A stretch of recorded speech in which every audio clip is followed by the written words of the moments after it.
you're still watching Prime Morning. Of course, the birthday girl is seated. I told you yesterday was my birthday, but I've moved it to today. So today is still my birthday. So we are still having fun right here. You can still send in your gifts. We are still receiving the Momo. We'll put a number out later so you can send in the Momo. But happy birthday to me. I'm wishing myself a happy birthday. Anyway, it's time for us to have our Prime Inside conversation. And today we are going to concentrate on employers and employees. Now, I just want you to imagine the scenario, okay? Now, there's a lady, and her name is Irene. I had a conversation with Irene. Irene was not too happy because, there was actually a decision that was going to be taken by the company. Irene was part of the decision making. However, Irene didn't say anything. Now, this decision was made. Irene left the meeting very upset, knowing very well that the decision that has been taken was not going to help the company in any way. When I asked Irene if she was able to voice out her opinions, she said, no, I didn't do it at all. I kept quiet. So I asked why. She said, well, maybe my opinion will not matter. Now, what Irene didn't know was that her opinion could have really been the solution to it. Delving into further conversations with Irene, what I deduced was that Irene is very shy, timid. And Irene sometimes feels that when she speaks, nobody hears her. When she voices out, people don't take her opinion serious. So Irene would rather keep quiet. Now, somebody like this, with a special gift like Irene, we have so many of such people in our companies, in our businesses. However, how is the HR able to nurture such people, to get the best out of them, to help the company grow? Today, we are going to delve into this conversation where we'll keep you informed about all that the HR can do to help you and I to be very, very successful. So the employer will benefit and the employee will benefit as well. My conversation today is going to be helped by Emmanuel Woyome. He is an HR instructor and a trainer. And today, hey, you're calling me to wish me a happy birthday, eh? Don't worry, you wait. We'll wish it very soon. My people are really, really calling. And so please don't call yet. Don't call yet. The time will come for you to be able to call and wish us a happy, happy birthday. So today we want to know how the HR can get the best out of their staff. Is this something that the staff doesn't know? Is it something that the HR is not doing right? Mr. Woyome, good morning. Good morning. How are you today? I'm doing well. Great. And Happy thank you. birthday too. Oh, thank you so much. Right. Thank you. I'm actually blushing. So let's not even concentrate on HR. Let's concentrate on employers. Yes. Because it's broader. Okay. A CEO can do it. Anybody who is in the top management can also do it as well, not just HR. Yeah. So first thing is, I'm working with you. And, you see a talent and you want to tap into my talent, but you haven't tapped into it yet. But the thing is, am I even happy at work? How can an employer make an employee very comfortable and happy at work? Okay, right. Good morning to your viewers. I like how you concluded in your introduction that the employee wins and then the employer also wins. So in the employer-employee relationship, each party has to win. If one person is winning and the other person is losing, if it is in the case of the employee losing, they may find their way out. However, it is the goal of every employer to attract and retain their employees in order to take advantage of or to maximize their potential. There are 5 major resources of every organization.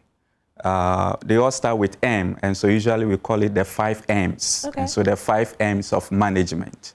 We have machines, we have materials, we have methods, that are strategies, we have money, and then we have men. The men here representing male and female, okay. Not men as in only. I was going to ask you exactly. so let's call it male, female. Exactly, okay. Exactly. But then because they are all rhyming with M, right. It's called men. Okay. So men actually is not a gender word. It's a species of animal. We have male and female version. Okay.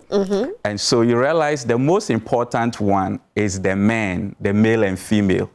And they are the people that manage the other 4 resources: the money, the methods, the strategies, the machines, and then the materials. And so if you are not able to maximize your men, then they will not be able to maximize the other resources. And that's why for organizations that really do not pay much attention to the HR function, they are not able to maximize the value of their employees, because the finance manager will manage the money, the materials manager or procurement may manage the materials and other resources, but it is the HR professional, the HR manager, that manages the men, the male and female of the organization, in order to maximize their potential, both for the employer to gain and the employee to gain. Right. And when we do that well, every party is happy, the employer is happy, the employee is happy, and they stay in their relationship for a longer period. Let's talk about how you can get the men to maximize their potential. Good. Yeah, so I think when you are running an organization, it's like you are running a nation, and every nation needs laws. And without laws, people will do what pleases them. And so you need a policy as an organization first. Policy is like a predefined decision that guides actions, guides the use of other resources, and guides also behavior in an organization. And so if you know how you want your resources to be maximized, the kind of behavior you want your people to put up, then you put up laws, in quote, laws or policies to guide that. And so, for instance, if you want to make room for your employees to get steady leave with pay, and you said to qualify for that, you need to have worked for about 5 years, that decision is made, and you stay consistent with it. If somebody comes in for just about 3 years, and maybe based on the relationship they have with you, you violate the law, in quote, the policy you have defined, which you needed to get 5 years working there before you get the steadily with pay. But somebody had 3 years, and you gave the person steady leave with pay. Someone else might have worked. What if that person who has worked for 3 years is very good, becomes an asset? You don't want to lose the person. So if you don't do it, the person will leave.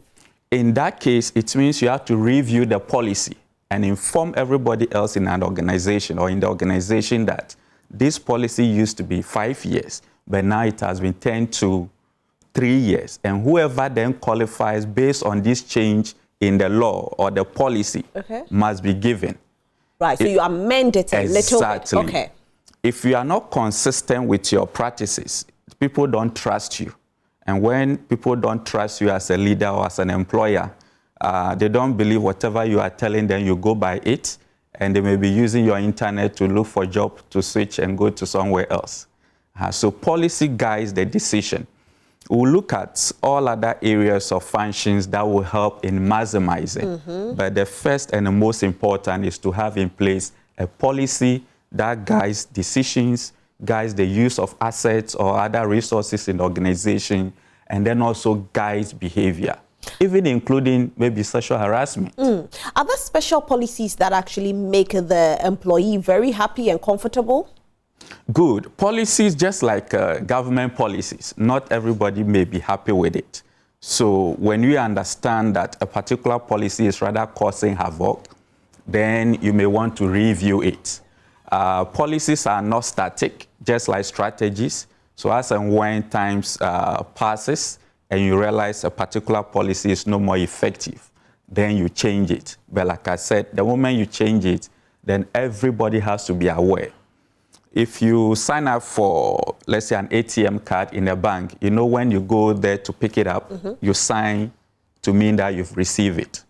The same way within the organization, if you are giving out policies, every employee needs to sign to show that they have received it, so that tomorrow, when they violate any of the policy and a certain disciplinary action is to be taken, they wouldn't complain that you never gave them a copy of the policy. Of the policy, right. Yeah, so it's the summary of all the policies that ends up in what we call the employee handbook or the employee manual.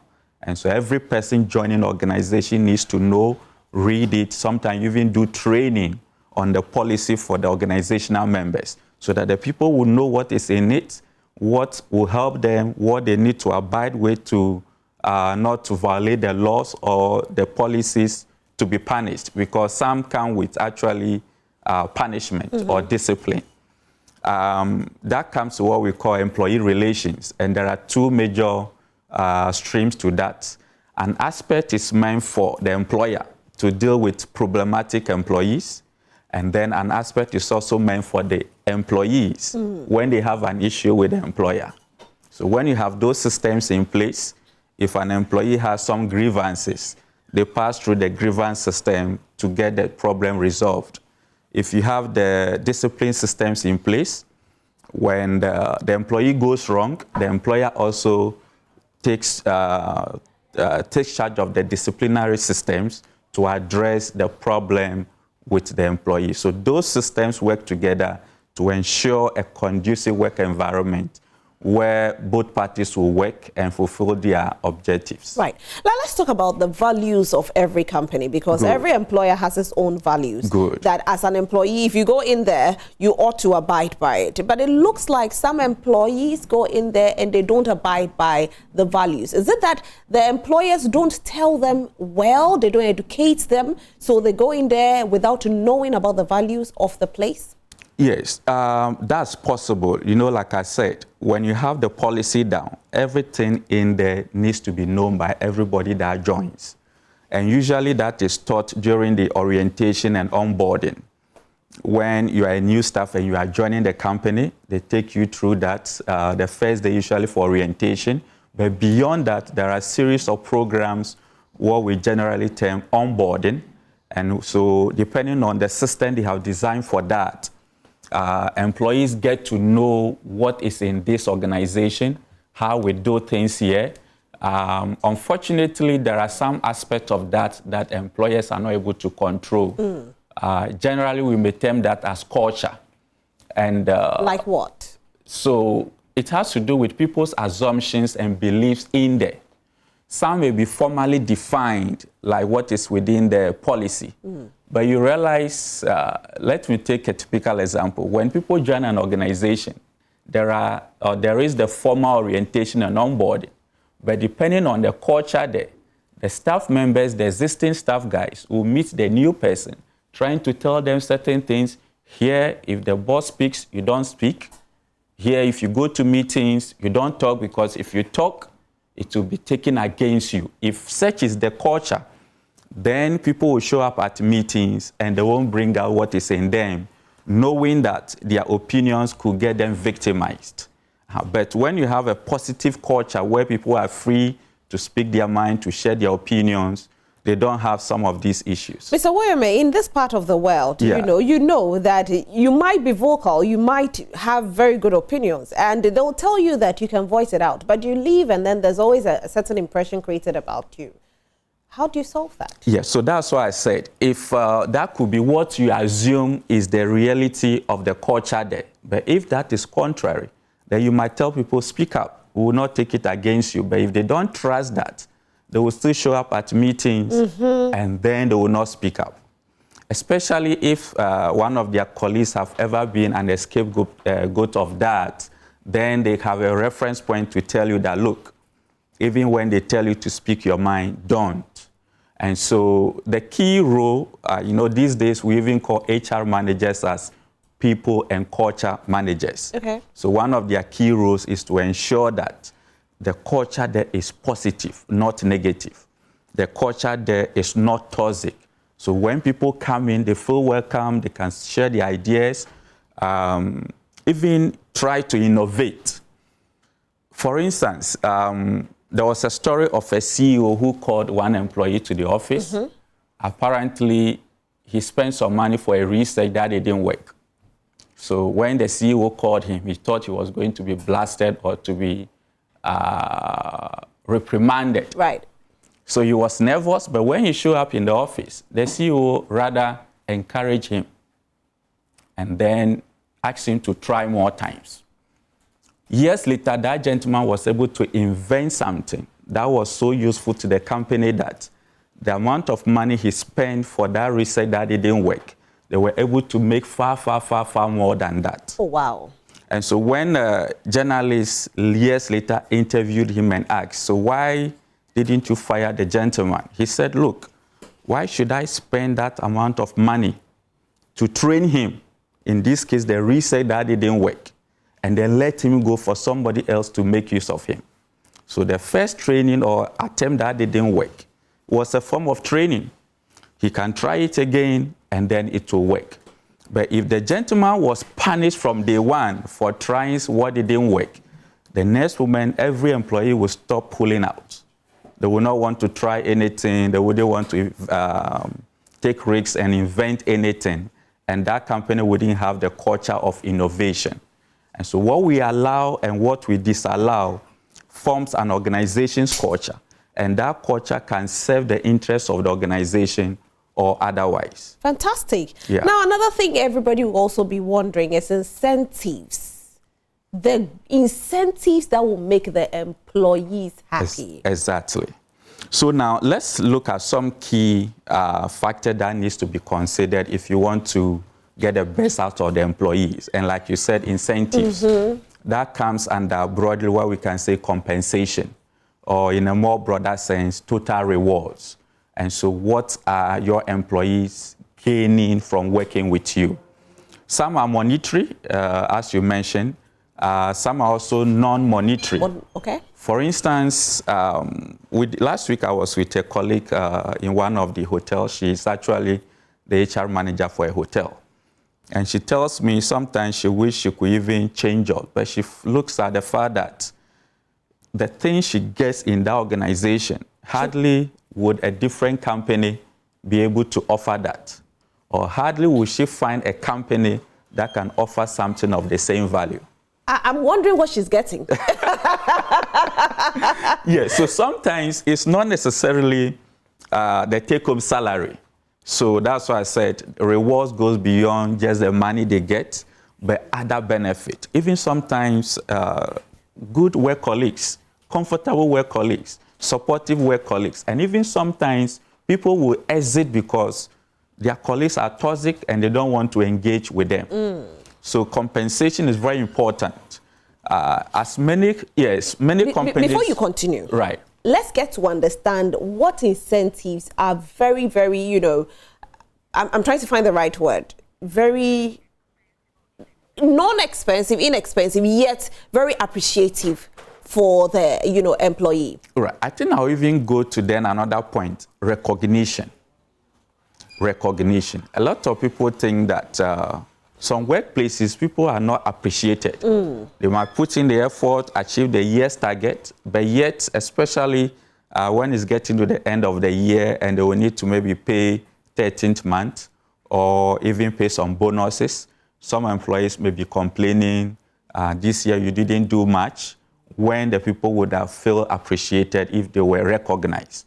And organizations that understand this, beyond paying, they also have programs in place where they recognize employees, whether the employee of the month, the employee of the year, of the quarter, sometimes a holiday for best performing person to travel, different forms of non-salary-based incentives. But even sometimes word of mouth, just actually saying it. People will feel so encouraged, they want to put in their effort. But if they don't hear anything, even just like in the home, you've cooked for your partner, you've ate, you were satisfied, it was good food, but you kept quiet, you never gave out any word of appreciation.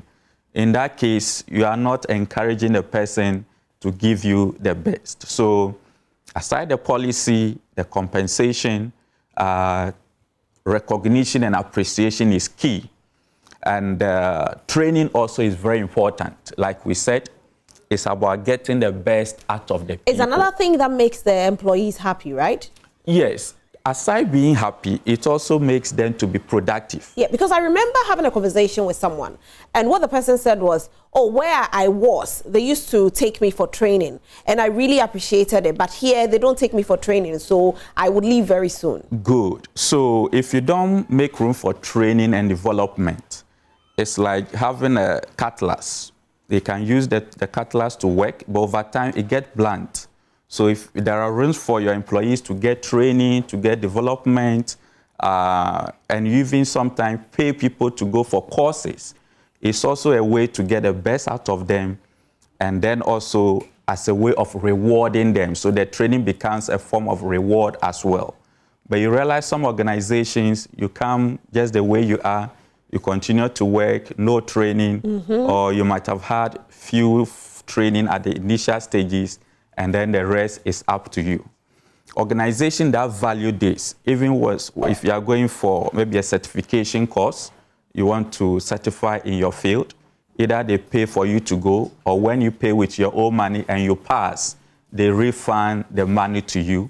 The goal is to get you improved, and as you get improved, you work better for them, and then it also enhances your own career development. Yeah.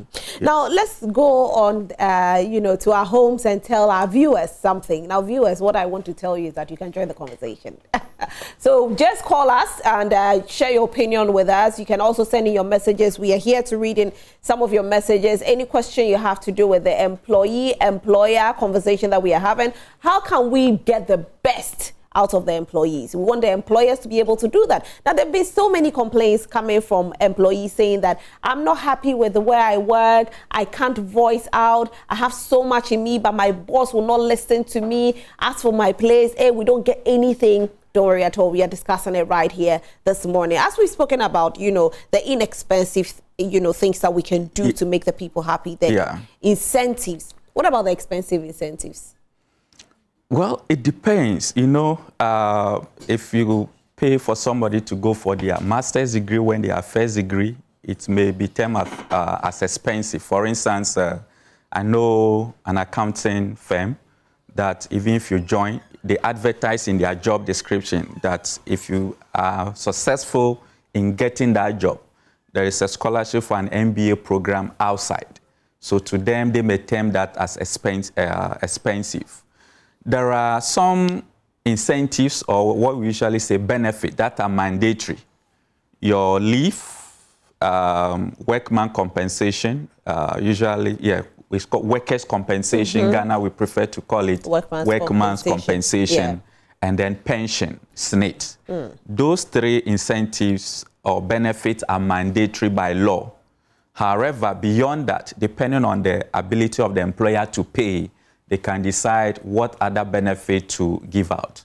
For instance, in some workplaces, they even can pay for medical expenses of your wards, of your family. In some places, you don't get that. So the ability of the particular employer to pay determines which one they can offer. Let's talk about the leave days. Yes. Some companies will tell you can carry forward. Others say you can't carry forward. Which one makes the employee happy? Yes, so all that will be dependent on policy. Policy may state that you cannot carry it forward. Other policies may give room for you to apply it in the early part of the year, maybe January up to February or March. And so whichever is available, employees may, for some reason, might not be able to go. So it gives them room to start it in the early part of the year. But to completely say, if you don't take it, you will lose it, then you are compelling everybody to make use of their leave before the year ends. In that case, even for you, the employer, it may affect you in some ways when, at a particular point in time, you need the employee to be present to complete some task, and then you can roll over for them in the beginning of the year. So both of them are okay depending on the situation. What about the emotional bosses? There are some, employers who are very emotional. They act on emotions. Depending on how they feel is how they treat their employee. Can we talk a little bit about that? Right. There are instances where people might quit a job, not because they were not paying them much, but sometimes because of how the particular employee relates with their superiors. And when the superiors do not have that ability to coach and mentor, in giving feedback, their feedback rather hurts their employees, and for consistent time, they may want to quit. They feel like they are being their bosses are a threat to their happiness or to their mental health.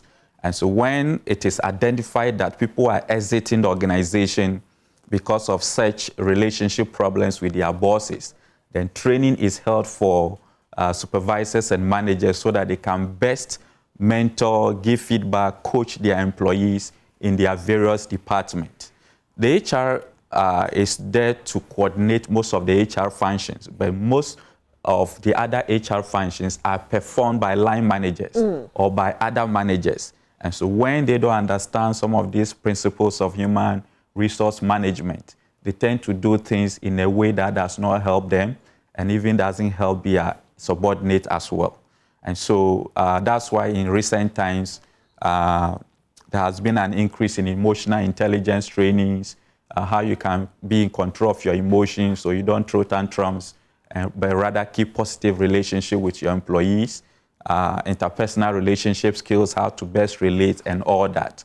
So if it is identified that a particular manager or supervisor has that challenge, then training could be put in place to address those gaps and they can better relate with their employees. Because that's one big challenge with some places. Yes, yes, especially when also policy is not in place to guide behavior and decisions. People choose to make decisions and act the way that pleases them. But when these things are in place, it guides decisions, people are trained according to that, and then they act according to the policy in order to enhance the culture of the organization. What about given the resources? Sometimes the resources might not be there. They might be a bit scanty. Can that one also, make an employee very unsatisfied and unhappy working there? Definitely. So for instance, you have a target to meet at the end of the year or quarter or daily, but yet the resources you need to work is not there.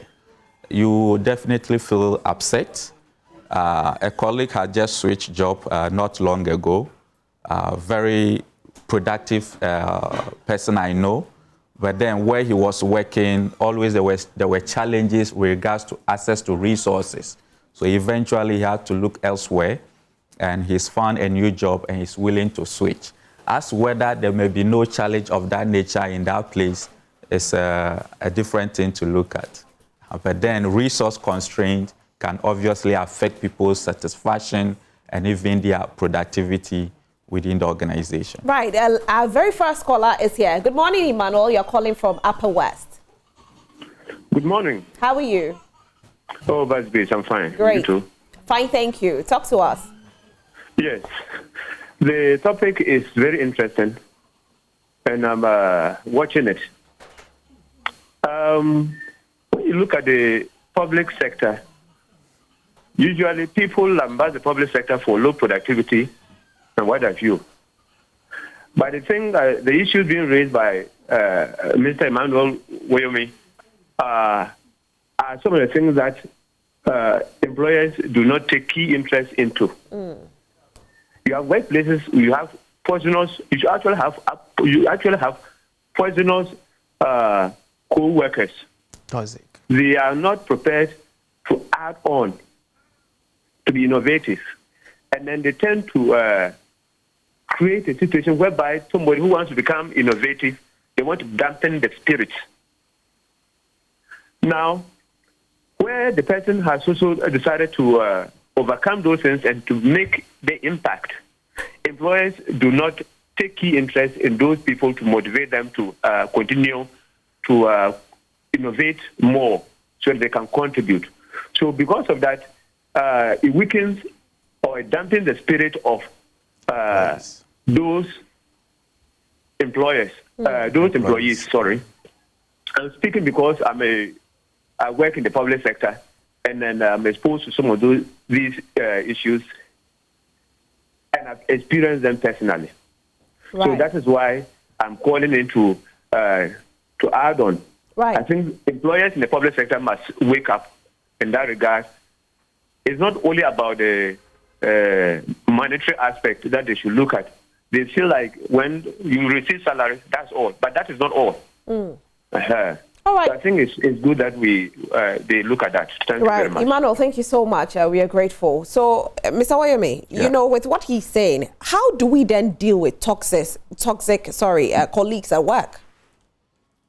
Yes, the orientation and onboarding plays a major role. Even when you are joining a different country as a citizen, you go through some basic orientation as part of the citizenship education class. And so when people are joining an organization, there are rules and regulations that guides behavior. You'll be surprised the kind of things colleagues, workers will say to their other colleagues. Even sometimes, like somebody who is of age and not married, their colleagues can say all sorts of things against the person. The person is hurt within, but sometimes they may not even complain. But in some organizations, there are even laws or policies governing that. So what they may tell bullying. If you say things that people are not happy with, they can report it officially and it is addressed. And especially if you work with the multinationals, there are systems, there are work rules, procedures, so things work. The challenge, as he said, the public sector is I feel like not talking about it. Please talk about it. A colleague in the HR space had just confirmed to me, I think it was just last week, that she has now discovered that the public sector is not for her. And so she'll be making effort to exit the public sector very soon. Why so? Why so? Because of this. Because of politics, one. Not even as in MPP, NDC politics. The company politics. Yes, organizational politics. And, you know, most public sector places too are, excuse me to say, dumping places for foot soldiers who help political parties to gain power and needs to be given jobs. They go through and they are put there, and they may not go through training to reform them. They go with their attitude and behavior they came with, and they pollute the existing culture. You see, culture changes as and when more people join an organization. So if people are joining the organization and you don't indoctrinate them, you don't train them and reform them, they bring their behaviors and it changes and or affects the existing positive culture of the organization. We have to talk about how we can, you know, uproot such people out of the system, or how we can change them, if possible, or manage them. Yes. Let me go to Enyine and speak with Robert. Good morning. How are you? I'm fine, Mama. Great. Talk to us. Yeah. In fact, I really enjoy your discussion. Thank you. Yeah, and what I'm saying now is that Mr. William May is a person who is training, who is there for training of, government sectors and public sectors. Now, how can the private employers to enjoy or have some benefits from his training or his his good office that is there? Okay, Mr. William. Yeah. Okay. I think he wanted to know how best they can also, the private sector. Yeah. I think he's raised a very important point, especially startups and SMEs. Most of them do not even have an HR department. And usually the HR function is performed by either an administrator or a non-HR person. And therefore, they do not get much value from the HR function. And they may not have employees or an HR person in there, but they can outsource it. They can request for support from HR consultants, as many of them can be of help. And when they help to put in systems, they will be able to attract the best of talent and then also keep them. When they come in, they feel like your culture shows that you are not serious. The next moment they are preparing to exit.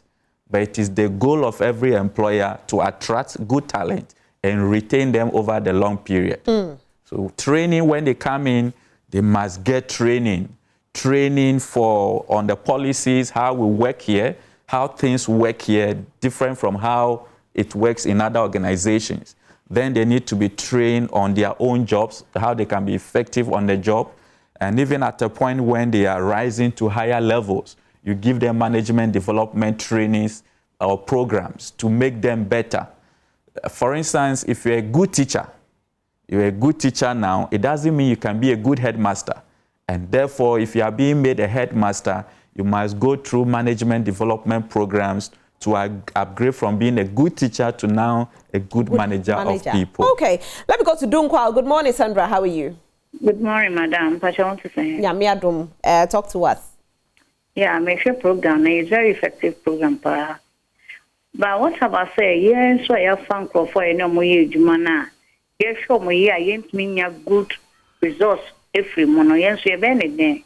Now, when I can be their incentive, their motivation, Name be I to say, Onian man and Agino. Oh, yeah, now so at the end of the day, no. Unya baby, Pebi and Fimo. Oh, yeah, they're now for campus, me gay, you natural. Oh, yeah, they're not so young, you run a loss, no.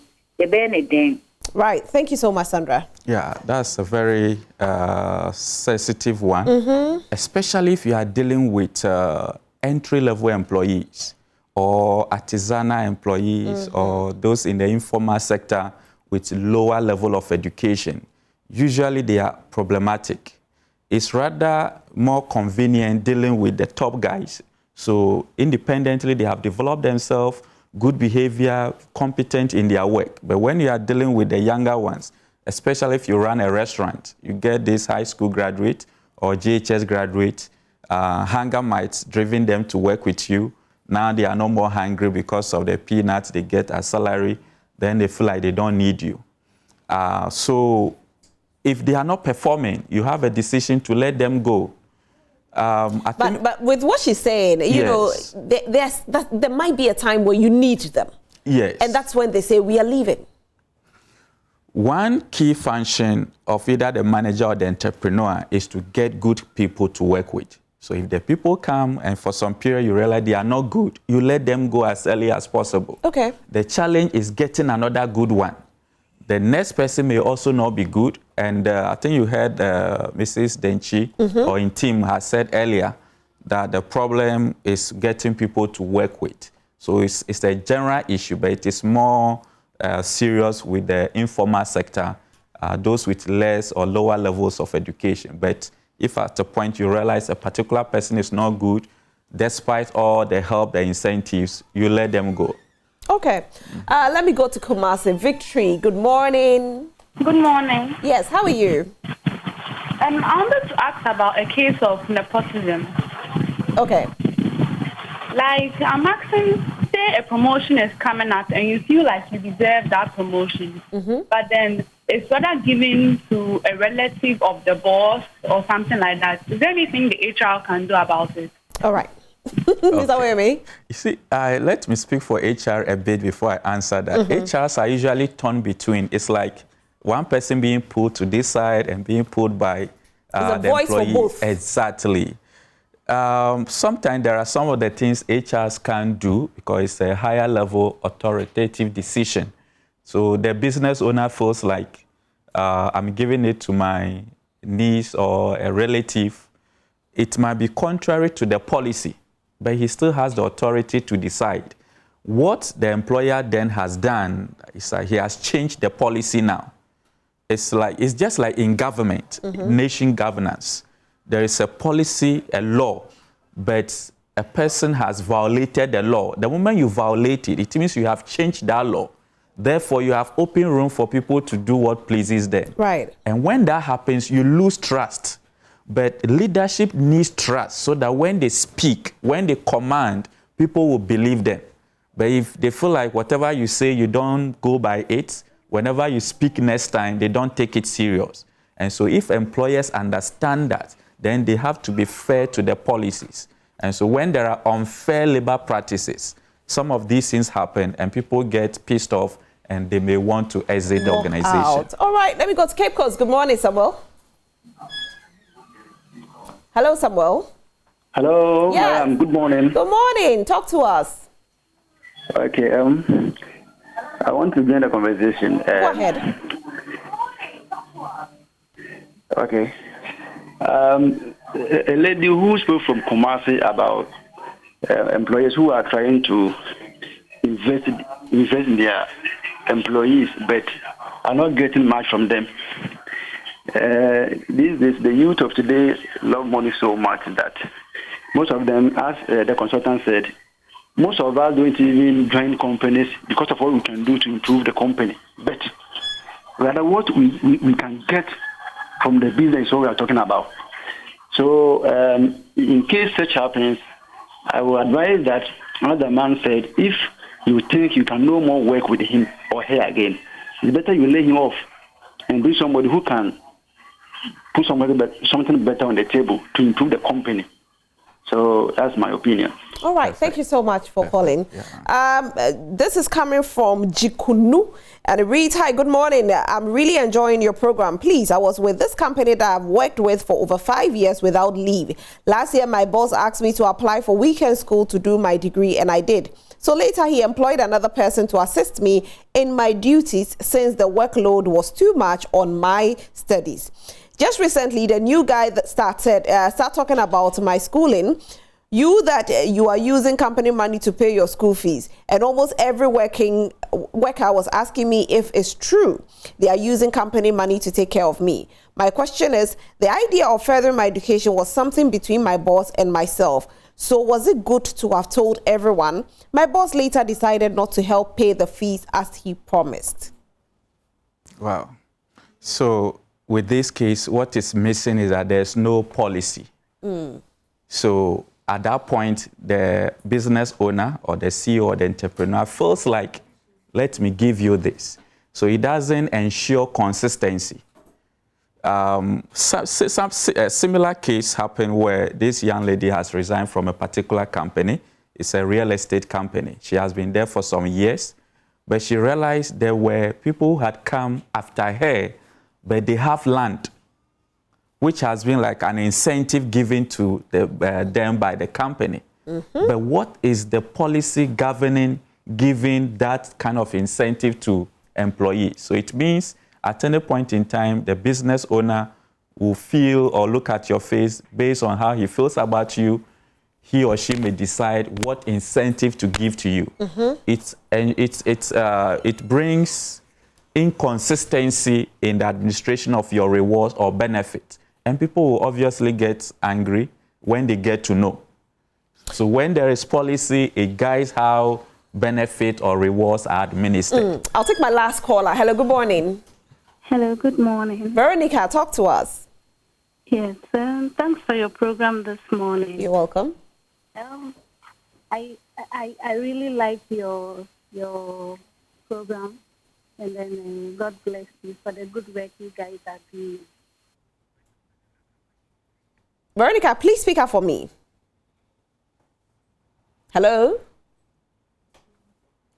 Hello? Okay, unfortunately, Veronica will definitely be joining us very soon. Hopefully, we'll be able to get to talk to her to hear what she has to say. Okay. But Mr. Jikunu, is it, Mr. Woyome. Yes. I don't know why I call you Jikunu, yes. Probably because of this one. Veronica is back. Hi, Veronica. Hello, good morning once again. Good morning. Now talk to us, darling. Yes, I said thank you for your program this morning. You're welcome. You guys look good. Thank you. Thank you.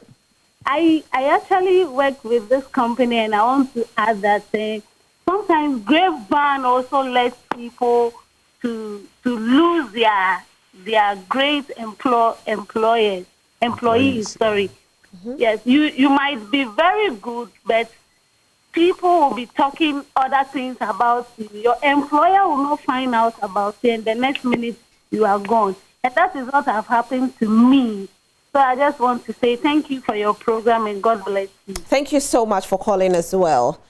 Mr. Woyome, these things have been happening, but sometimes do the employees expect too much from the employers? Well, it's possible. Maybe from the employer's perspective, they may feel like the employees are also demanding too much, and it happens.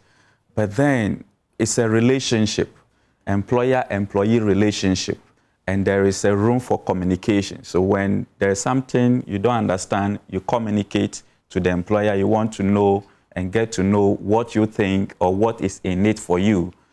But the whole thing sometimes, with complaints of most employers, sometimes the HRs have solution to most of the people problems, but management may not allow them to implement them. And they may also not get that power to enforce it, because whatever policy proposal they put up, it has to be approved by top management.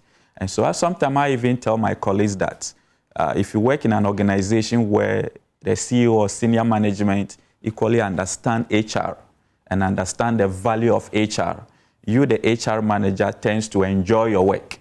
But when they don't, even when you are bringing what will exactly solve problems, they may not approve it, and then problem comes, you have to address it. For instance, I facilitate HR education programs for HR professionals who want to certify for SPHR and PHR. One lady shared experience where in a particular company, the management decides that they were going to reduce the salaries of their employees, and the difference of what they took out will now be based on performance. Wow. So you were earning $5,000 a month. Now they are bringing it to $4,500. But for you to get the $5,000, you must show evidence of performance, which is totally wrong. Can you sue a company like that in that instance? It's possible. So, for instance, some provisions of the labor law provides that you don't make a decision that makes the person worse off. So if I was earning this based on contract, what we agreed on, and now you have reduced it, you can take them on, except that mostly employees might not even know what the labor law says, and so they just let it go or they resign quietly. But you don't get the people to be worse off in their remunerations. And that $5,000 was agreed, kind of contractualized. So now why should you reduce it and then asking me to show some evidence of performance before I get the extra $5,000? Probably you could have said for the next year, there will not be an increment. However, any increment will now be based on performance. That one, you are more convenient to make that decision. But to reduce their current earnings and then tying it based on performance was completely off guard. Right. Okay. Last message coming in. Good morning, Rosalind. Do employers need general business skills before they can venture into a business, especially startups? And if they do, what are they? Good. I think no man can know everything. You know, even with the business function, there are several of them: accounting function, managed by accountant, finance, procurement, marketing, and all that. So you, the employer or the entrepreneur, you may not have skills in all these areas. However, you can employ people. So if you don't know accounting, you employ an accountant to help you. Then you listen. If you get to train yourself to understand some basic things like interpreting financial statements, so that when they present balance sheet, income statement, cash flow statement to you, you can understand it. That would be perfect. But then you don't need to be an expert in all the functional areas before you can venture into business. If you mention most great entrepreneurs we have in this country, you realize some even never went to business school, but at least they have the ability to take the risk, and then they get people to support them to perform the other functions of their business whilst they envision and provides leadership. But if you want to train, HR knowledge is, to me, I feel like every business leader, even if you're an accountant, you need a bit of HR, because in your department you have employees. So how best you relate with them, how best you mentor them, how best you give feedback can help in getting the best out of them. The HR cannot manage all the employees, and that's why HR cannot be the one to evaluate your employees. So when you have a bit of HR knowledge, a bit of finance, a bit of accounting, you understand the business in general, and you can be more productive and effective. Mr. Emmanuel Wayome, thank you so much for being here today. Thank you. We are very grateful. Thank you. And he is an HR instructor and a trainer as well. And today he's helped us with our conversation on how an employer can bring out the best in his or her staff. Thank you so much for watching this segment. There's a lot coming our way. Do not tune out. We'll be right back. To stay.